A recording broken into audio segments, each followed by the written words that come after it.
Arya, thank you so much for coming to this interview. Thank you for your time. Can you first tell me a little bit about yourself? Sure. First of all, I would like to thank you for taking time out of your busy schedule to have this interview with me.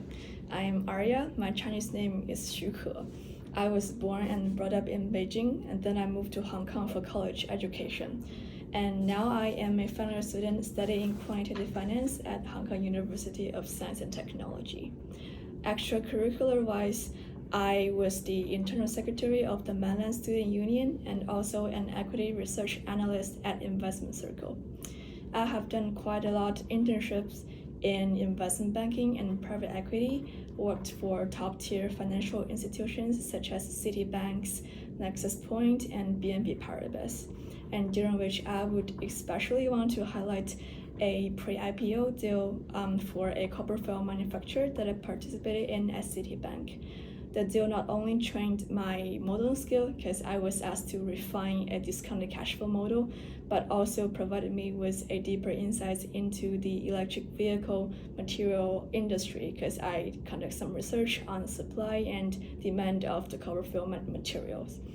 And Jeffrey is a reputable investment bank, which is particularly strong in industrial industry in which I have previous exposure. So I'm confident that my technical and soft skill can make me a supportive junior at your team. Thank you so much for listening. Mm-hmm. Thank you so much. Why is the Bitcoin increasing these days? What do you think? I think the fluctuation of Bitcoin is majorly due to speculation. And nowadays, since there are high expectation that the Federal Reserve are likely to ease their quant tightening policy in the coming months, which makes US dollar a less competitive and powerful currency, a lot of capital that used to put in US Treasury are now flowing into Bitcoin for more capital gain. Okay, a completely irrelevant question to this. Why is the housing market crashing in Hong Kong, do you think? I think the reason that during the previous decade, the Hong Kong market kind of soared are majorly due to the wealthy investor from the mainland China. They viewed Hong Kong housing market as a property to build up more wealth. So they invested a lot of property in Hong Kong. But nowadays, this group of investors have seen that with the economic slowdown in China, Hong Kong capital market is also negatively affected.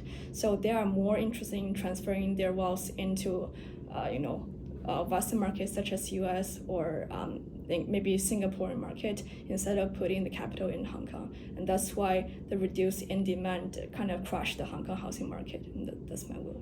I understand. Okay, thank you. Can you tell me a little bit more about your relevant course experience that you think will be useful in this investment banking summer analyst program? And sure. As far as I understand, the investment banking analyst program will ask the intern to support IPO and merger and acquisition deal. And in my undergraduate education at Hong Kong University of Science and Technology, I enrolled in intermediate level corporate finance, accounting, and merger and acquisition courses. And I have achieved great grades in all of them. I think particularly I did a case analysis between the merger between Tiffany & Co. and LVMH during the merger and acquisition course, which not only trained my M&A modeling skill, but also kind of trained my communication skill because I was in a team with different people from different countries.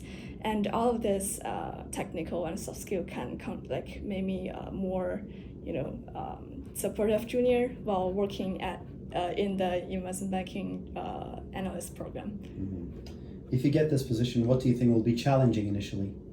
I think the most challenging thing that I'll be facing is the culture difference, because unlike most of the Asian employee that you have hired before who did most of their education in a Western background, I finished my undergraduate degree in Hong Kong. And before that, I was in mainland China. But I don't think that would be a major concern because I went on an exchange program in Boston College, and also I have previous exposure in the U.S. investment bank, where a substantial portion of my bosses have a U.S. background. And on top of this, I am an open-minded person who are always receptive for new idea and eager to learn new concept. So I think I can easily overcome the culture difference and mingle with the team very well.